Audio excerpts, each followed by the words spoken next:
먼저 본 내용을 진행하기 전에 안내 말씀드리자면 저희 경제지표 스토리텔링의 모든 내용은 저작권법의 보호를 받습니다. 상업적 목적, 개인적 목적의 블로그 게재와 유튜브 방송 등을 통한 무단 도용 및 전제 재배포를 금한다는 점 안내 말씀드리도록 하겠습니다. 오늘 살펴볼 내용 2021년 1분기 글로벌 금융시장 진척도 이번 주 금요일이 미국의 선물 옵션 만기일이 되게 돼요. 그래서 그간 이제 글로벌 금융시장의 조종세가 진행되어져 왔죠. 그래서 공개 방송을 통해서 공유했던 바는 나스닥 같은 중소형주 특징을 갖는 것들은 2020년 2월 16일 경서부터 지금까지 고점이 낮아지는 일정 수준의 조종이 진행되게 되면서 주가를 움직이는 실체와의 괴리율을 좀 좁혔지만 S&P 500 대형주 지수와 같은 것들은 아직 괴리율을 좁히지 못한 상태다라는 것, 그리고 여기에 연동되어서 3월 선물 옵션 만기에 관련돼서 연동되는 흐름이 진행되고 있던 중이죠. 근데 어저께 이제 3월 17일 미국의 이제 중앙은행이 진행하는 FOMC 회의라는 게 진행이 되게 됐고, 여기서 미 연준 의장인 미국의 중앙은행장인 파월 의장이 동일한 내용을 발표를 했어요. 기준금리 그대로 가져가게 된다. 그래서 별반 이제 달라진 내용은 없죠. 근데 다만 이전까지는 미국 경제 2021년 성장치를 4% 수준으로 봤는데 지금은 6.5%까지 상향을 하게 됐죠. 왜냐? 2021년이 더 뛰어나기 때문이 아닌 2020년 대비 경제 성장률을 말하는 거기 때문에 2020년 실적이 최악이었죠. 그렇기 때문에 이와 같은 기저효과가 나타나게 돼요. 그리고 이와 같은 내용은 2021년 1월에 진행됐었던 공개방송 2021년 미국 경제 조망, 중화인민공화국 경제 조망, 대한민국과 유로 경제 조망, 그리고 2021년 글로벌 금융시장을 숫자로 표현된 경제지표의 원인과 결과 분석으로 조망했었던 내용을 보게 되면 미 연준이 이와 같은 경제 상승률을 전망치를 상향하기 전에 이와 같은 흐름이 2021년 미국이 2020년에 중화인민공화국의 경제 개선세가 미국보다 더 빨랐었던 걸로 컸던 것을 따라잡는 시기가 될 것이고, 왜 그러한지 그와 같은 분석 내용을 공유를 드린 바 있죠. 이 부분 이제 시간 되시는 분들은 참고하시면 더욱더 도움될 것 같고요. 이와 같이 이게 발표되고 난 다음에 조종세를 나타내고 있던 것들이 대형주가 됐던 아니면 나스닥 지수가 됐던 이제 반등으로 돌아서게 됐어요. 그래서 3월 17일 보게 되면 대형주는 종가 기준으로 0.58% 상승, S&P 500 대형주 지수는 0.29% 상승, 나스닥 지수는 1% 넘게 폭락을 하다가 0.4% 상승을 하게 됐어요. 이번 주 금요일이 미국의 선물 옵션 만기일인데 대형주는 여전히 이와 같이 상승세가 그대로 유지되고 있는 중이고, 나스닥 지수 같은 경우는 2021년 2월 중순서부터 이와 같은 일정 수준의 조종세가 진행이 되어져 왔죠. 그리고 우리가 이제 주목해 왔었던 내용 중에 하나는 이와 같이 파란 선으로 나타낸 게 미달러 유동성에 연동되게 되는 미국의 물가, 인플레이션율이에요. 인플레이션율이 증가되는 현상은 미달러 유동성 공급이 확대됨에 따라서 돈의 가치가 떨어지고 물건의 가격이 올라가게 되죠. 물건의 가격이 올라간다는 것은 민간 기업들의 국가 경제에 부가가치를 만드는 실체인 민간 기업들의 매출이 작년과 동등한 물량을 판매를 하더라도 매출은 증가되는 현상이 쉽게 나타나게 되고, 이러한 인플레이션율이 증가되는 시절 이와 같이 기업의 성과에 연동되게 되는 기업 지분가치, 달리 표현하면 주식가격은 연동돼서 움직여 왔다는 것을 눈으로 직접 확인해 볼 수가 있어요. 근데 다만 이와 같이 연동되지 않는 현상이 발생되면 어떻게 되느냐, 바로 1번으로 명기한 기간을 보면 돼요. 파란 선으로 나타낸 인플레이션율은 횡보세를 나타내게 되다가 하락하게 되는 침체세가 진행이 되게 되는데, 검은 선으로 나타낸 주가 지수는 초반에는 이제 연동돼서 횡보세가 나타나게 되다가 2019년 11월서부터 2020년 2월 초까지 반대로 상승하는 현상이 나타나게 됐죠. 결국 실제 수렴하는 현상이 그 뒤에 나타나게 돼요. 지금 우리가 주목해야 되는 것은 이와 같은 2번으로 명기한 기간이 되죠. 여전히 지우고선 다시 보게 되면 파란 선으로 나타낸 인플레이션율은 2020년 3월 이후에 매우 빠르게 증가는 되게 됐지만 이정서부터 진행되어 오던 하락 추세 내에 여전히 존재하고 있는 중이에요. 그렇지만 대형주 주가 지수는 이전의 상한 수준을 넘어서 상한 수준을 계속 높이고 있는 중이죠. 달리 표현하면 이러한 시기에 나타났던 것과 같이 괴리 현상이 나타나고 있는데, 괴리 현상이 이번 주 3월 금요일에 미국의 선물 옵션 만기가 되게 되는데, 대형주의 조종세가 제대로 나오지 않게 되면서 괴리 현상이 해소가 되지 않은 채 그대로 유지되고 있는 중이에요. 근데 이와 같이 대형주가 괴리 현상을 지금 메우지를 못하는 현상이 나타났다고 모든 금융시장이 다 이와 같은 현상이 진행되는 것은 아니라는 것을 공개방송을 통해서 공유를 해왔죠. 여기에 나스닥 지수를 보게 되면 밑에 있는 미국 달러 지수와 역외관계를 갖게 돼요. 역사적으로 역외관계를 갖게 된다고 말하려면 데이터 전체를 조회를 한 다음에 역사적으로 역외관계를 갖는다라고 말을 해야 되지, 어떤 특정 기간만 확대를 한 다음에 그 부분에만 맞는 역외관계가 존재한다라고 이것을 확대를 하게 되면 안 되죠. 여기에 보게 되면 미국 달러 지수라는 게 있어요.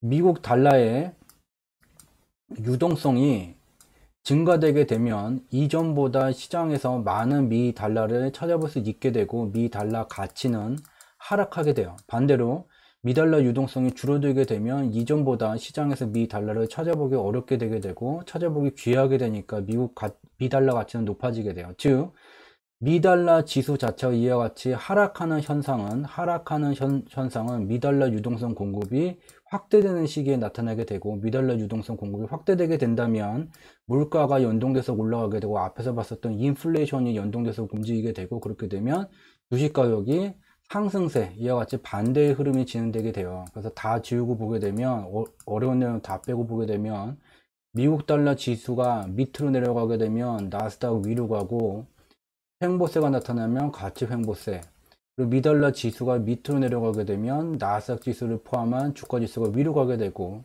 미달러 지수가 상승하게 되면 나스닥 지수는 하락하게 돼요. 반대로 미달러 지수가 하락하게 되면 나스닥 지수는 상승하게 되고, 미달러 지수가 현재 2020년 3분기까지 1분기 3월까지 상승했다면 나스닥 지수와 같이 일정 수준의 반대의 하락세가 진행되게 되면서 앞서서 봤었던 괴리 현상을 메우는 현상이 원래는 나타나는 게 맞죠.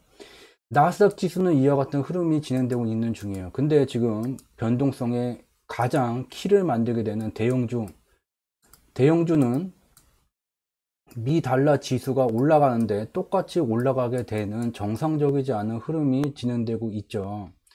글로벌 금융 시장이라는 것은 일정 기간이 누적되게 되면 결국은 글로벌 경제의 방향성에 수렴되게 돼요. 그래서 상승 추세에 만약에 수렴하게 된다면 이 상승 추세의 방향성 속에서도 1개월과 3개월마다의 변동성을 이와 같이 만들게 되죠.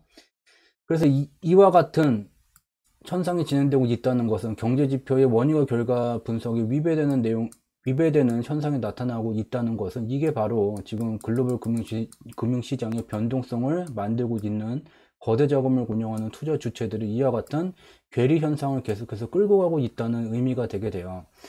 그래서 대형주나 이제 종합주가 지수, 그러니까 시가총액이 높은 걸로 반영되게 되는 대한민국 코스피와 같은 뉴욕 종합주가지수와 같은 그러한 종합주가지수 자체를 보게 되면, 대형주를 위에다가 이렇게 끌어놓게 되면 종합주가지수 자체가 시장에 현재 진행되고 있는 실장세를 반영을 하지를 못하게 되죠. 그래서 종합주가지수 자체만 본다면 대형주를 저렇게 위에 잡아놓게 되면 진입할 만한 아직 조정기가 오지 않았나 보다 라고 생각을 할 수 있게 되지만, 우리가 주목해야 되는 것은 이와 같이 이제 주가 지수, 주식 가격 지수가 연동되게 되는 주요한 경제 지표와 위배되는 현상이 나타나는 것은 대형주에 국한된 내용이다라는 것을 주목해서 인지할 필요가 있죠. 그래서 달리 표현하면 대형주는 위에 저렇게 위배된 괴리 현상이 그대로 진행되고 있지만, 실질 글로벌 금융시장의 금융 섹터별을, 주요한 섹터별을 보게 되면 이와 같은 특징들을 구분해 볼 수 있어요. 그래서 먼저 A 타입, 첫 번째 타입을 보게 되면 2020년 9월서부터 숫자로 표현된 경제지표의 원인과 결과 분석을 하게 되면 냉각 주기가 시작이 되게 됐어요. 그래서 A 타입의 금융 섹터는 2020년 9월서부터 냉각주의가 진행되고 있다가 2020년 11월서부터 상승세가 강화되게 되는 섹터가 존재를 하게 돼요. 또 다른 B로 구분해 볼 수 있는 금융 섹터는 2020년 9월서부터 냉각주의가 진행되어져 오다가 2021년 1월에 들어와서야 냉각주의가 마무리되고 있는 그런 금융섹터가 존재를 하게 되죠. 또 다른 주요한 금융섹터를 보게 되면 얘를 이제 C라고 만약에 부르게 된다면 이와 같은 금융섹터들은 2020년 9월서부터 3월까지 3월 3주차까지 냉각주기가 그대로 진행되어져 오다가 3월 3주차가 들어와서야 냉각주기를 마무리 짓는 그런 금융섹터들이 존재해요.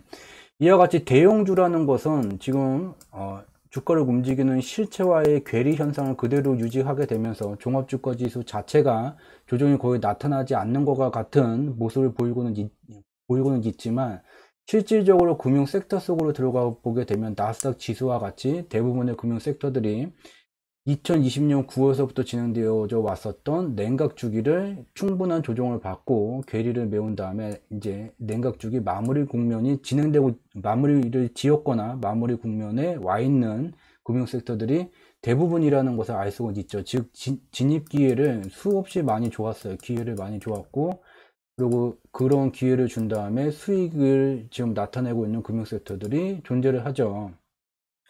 근데 여기서 이제 궁금한 점은 대형주를 그렇게 위에다가 잡아뒀다는 것은 언젠가는 얘를 이제 흔드는 현상이 나타났을 뿐이 없을 것인데 그러한 시점이 어느 정도가 될 것인지를 좀 고민해 볼 필요가 있죠.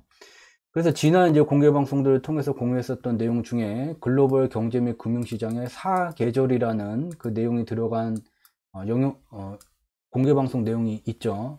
숫자로 표현된 경제지표의 원인과 결과 분석으로 살펴보게 되면 글로벌 경제 및 글로벌 금융시장은 봄, 여름, 가을, 겨울에 구분되는 4계절로 구분해 볼 수 있게 되고 봄의 장세라는 것은 기업들의 실적이 악화가 되게 되고 국가의 경제 성장률이 침체가 되게 되지만 경기 부양정책이 진행이 되게 되면서 통화 유통 속도를 개선시키기 위해서 유동성 공급이 확대되게 되면서 이와 같은 실적은 침체되게 되지만 유동성이 증가되는 이러한 장세가 진행이 되게 돼요. 그래서 2020년 저희가 초반에 국내 언론들을 통해서 보도됐던 내용들을 보게 되면 가장 많이 나오는 단어가 경제 대공황이에요.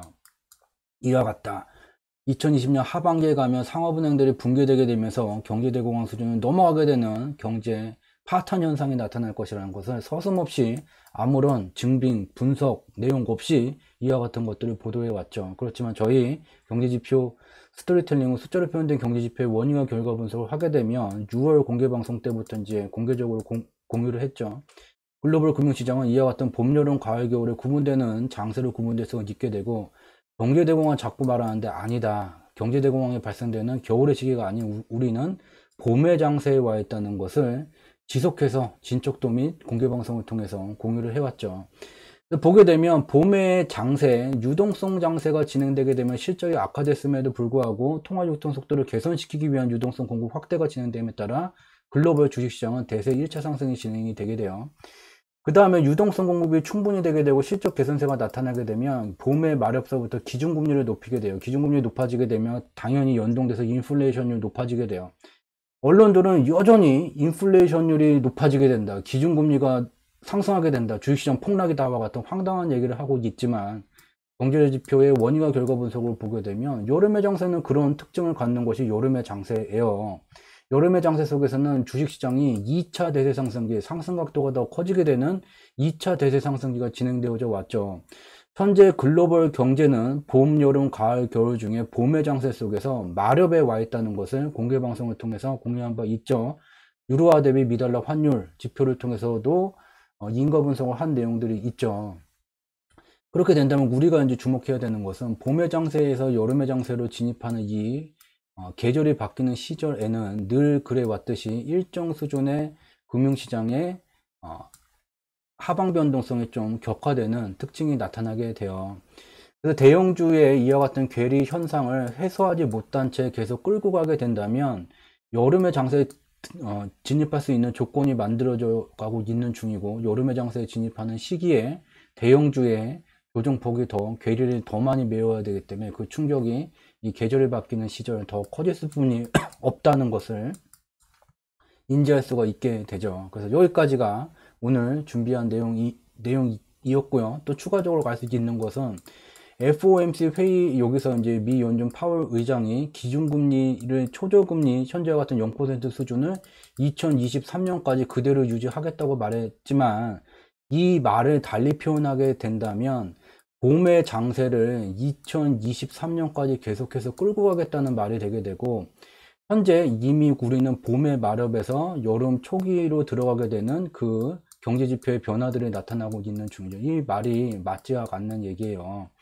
그리고 미 연준 파월 의장의 말이 2023년까지 지속될 수 없다는 또 다른 이유 중에 한 개는, 공개방송을 통해서도 공유한 바 있지만, 글로벌 금융시장 코로나19 특수 환경성 속에서 가장 매력이 있는 것은 미국의 부동산 부문이 되게 되죠. 부동산이라는 것은 뭐 한센 경제학자 그런 거 얘기할 필요 없이 17년의 주기를 갖고 어떤 나라가 됐든 글로벌 유동성에 연동되어서 부동산 호경기 불경기가 진행이 되게 되죠. 그래서 이미 부동산 호경기는 국제통화기금도 홈페이지를 통해서 지속 진척도를 공유해 오고 있는 바와 같이 2013년도서부터 글로벌 부동산 호경기 주기가 진행되게 됐어요. 그래서 그 이 뒤에 미국은 부동산 경기에 도움이 될 수 있는 일정 수준의 유동성 공급을 확대를 한다든지, 아니면 모기지 금리를 충분히 낮춰주는 그와 같은 정책적인 흐름을 진행해 오고 있고, 대부분의 국가들의 현재 경제의 성장을 견인하는 핵심 성장 동력은 부동산 부문이죠. 근데 이러한 시기에 부동산 규제 정책을 자체 정책으로 진행하게 되면 어떠한 결과가 초래된다는 것도 우리는 몸으로 직접 경험하고 있는 중이죠. 2013년도서부터 이제 주기가 17년의 주기가 진행되게 됐고, 앞에 이제 5에서 6년 정도는 침체기가 진행이 되게 돼요. 그래서 여기서 이제 나머지 주기가 진행되게 된다면, 대략 코로나19가 발생되지 않았다면 2023년경까지 진행이 되게 되죠. 근데 여기에 이제 변수가 코로나19라는 게 발생이 됐기 때문에 얘가 일정 기간 연장이 되게 돼요. 즉, 글로벌 경제의 호경기 주기가 거의 마감될 때까지 미국의 중앙은행장은 기준금리를 0% 수준으로 유지를 하겠다는 거예요. 이게 말이 되지 않는 얘기죠. 다만 이런 얘기를 왜 했을까를 생각해 보게 된다면, 자꾸 채권금리 높아지는 걸로 시장의 불안정성이 불안정성적인 이제 심리 변화가 나타나게 되니까 시장을 안정시키기 위해서 이와 같은 발언을 했을 뿐, 숫자로 표현된 경제지표의 원인과 결과 분석을 보게 되면 2023년까지 초저금리 기조를 유지한다? 택도 없고, 2021년 기간에 만약에 여름의 장세로 확실히 진입하게 되는 숫자로 표현된 경제지표의 원인과 결과 분석으로 확인할 수 있게 된다면, 이제 기준금리가 점진적으로 높아지게 되고 인플레이션이 연동돼서 상승되게 되는 여름의 장세가 진행될 수뿐이 없다는 것을 어렵지 않게 이미 다 공개방송을 통해서 이와 같은 내용들을 공유를 드렸죠. 이와 같다는 점까지 말씀을 드리면서 오늘 준비한 내용은 여기서 마치도록 하겠습니다. 저희가 이제 운영하는 카페와 블로그가 있어요. 그래서 여기 녹색 검색 창에다가 경제지표 스토리텔링이라고 이제 적게 되면 저희가 운영하는 먼저 블로그가 여기 검색이 되게 돼요. 여기에 들어가게 되면 오늘 이제 포스팅한 내용 중에서 미국 3월 선물 옵션 만기 후 금융시장 조정 시기 전망이라는 요 내용이 있죠. 그래서 요 내용을 이제 간략히 보게 되면 오늘 이제 살펴볼 내용이기도 해요. 어저께 나스닥 지수 같은 경우에는 반등이 좀 크게 나오게 됐지만, 여전히 2020년 2월서부터 조정세가 진행되고 있는데 대형주 지수는 아직 조정세가 진행되고 있지 않은 상황이다. 그래서 이러한 흐름이 진행되고 있고, 그렇지만 대형주를 기준으로 보게 된다면 대형주를 움직이게 되는, 주가지수를 움직이게 되는 실체인 정책에 연동되게 되는 유동성 수준을 나타내는 지표 중 하나인 인플레이션율, 이와 같이 연동되는 흐름이 진행되어져야지 되는데 괴리 현상이 나타나게 됐고, 괴리 현상이 나타나게 되면 이와 같이 괴리 현상을 해소하는 흐름이 진행되게 된다. 근데 현재까지도 대형주가 위에 머물러 있게 된다. 대형주가 그렇다면 향후에 이제 조정이 나타나는 시기는 이와 같다. 요거는 이제 좀 이따가 본 내용에서 살펴볼 내용이 되게 돼요. 이와 같은 내용 이제 공유를 드렸고요. 그래서 저희가 운영하는 이 블로그 우리가 사는 세상 바로보기라는 녹색 검색창에다 저희 경제지표 스토리텔링을 검색하시게 되면 이 내용을 확인하실 수 있고요. 그리고 또 하나 이제 주상지라는 낯선 단어를 적게 되면 이와 같은 이제 주가를 상승시키는 경제지표 카페로 연결이 되게 되죠. 그래서 월화목기 간에 블로그의 포스팅과 더불어서 이와 같이 시황에 관련된 내용을 여기다가 이제 공유를 드리게 돼요. 블로그에 공유한 내용과는 좀 차별화되는 좀 더 의미가 있는 내용을 좀 더 담으려고 노력을 하는 곳이 이 주가를 상승시키는 경제지표가 되게 되죠. 여기도 이제 출발되는 내용은 똑같지만 그 뒤에 각 금융 섹터별로 어떠한 흐름들이 진행되어져 왔고 현재서부터 주목해야 되는 것은 이러한 섹터별로 주목을 해야지 된다는 점이죠. 요 내용에 관련돼서 이제 오늘 공개 방송이 진행이 되게 돼요. 그래서 공개 방송에 이제 참여를 원하시는 분들은 당일 이제 오전 시간 정도에 점심시간 넘어서 시간이 잠깐 이제 되시는 분들은 저희가 운영하는 블로그 우리가 사는 세상 바로보기와 저희가 운영하는 카페 주가를 상승시키는 경제지표 여기를 보시게 되면 당일날 공개방송이 진행될 관련된 내용을 미리 좀 파악할 수 있다는 점 참고로 말씀을 드릴게요. 그리고 참고로 여기 주가를 상승시키는 경제지표 카페에 오게 되면 이와 같이 이제 매우 중요한 기반이 되는 지난 공개방송 내용들을 보실 수가 있죠. 한머니의 글로벌 금융시장 운영 메커니즘, 어떠한 연동성을 갖게 되는지, 그리고 이제 글로벌 금융시장의 소리 없는 창과 방패의 전쟁, 그리고 글로벌 금융시장 불황기로 향하나, 글로벌 금융시장의 봄, 여름, 가을, 겨울 4계절 장세에 관련된 이 세 가지 내용은 시간이 되시게 된다면 꼭 참고를 해주시기 바란다는 점 참고로 안내 드리도록 하겠습니다. 매번마다 지독, 중독, 고독의 3독의 정진을 통해서 평일날 밤늦은 시간 1시간 가까운 시간을 투자를 해주신다는 것이 쉽지는 않아요. 돈을 투자를 하는 것보다 본인의 개인의 소중한 시간을 투자를 해 주시기 때문에 여러분들의 그와 같은 나아가시는 삶에서 좀 더 긍정적인 방향으로 나아가실 수 있도록 도움이 될 수 있는 컨텐츠를 만들기 위해서 지독, 중독, 고독의 3독의 정진을 지속해오고 있고 저희가 진행하는 3독의 정진의 마지막 단계는 여러분들의 구독이 된다는 점 참고로 말씀을 드리면서 저는 이만 물러가 보도록 하겠습니다. 남은 기간 주말까지 행복한 시간 되기를 바라고 심리가 크게 흔들리지 않는 평안한 시간 되시기를 바라겠습니다. 저는 다음 주 화요일 밤 10시에 다시 찾아뵙도록 하겠습니다. 늦은 시간까지 함께 참여해 주셔서 진심으로 감사드립니다. 고맙습니다.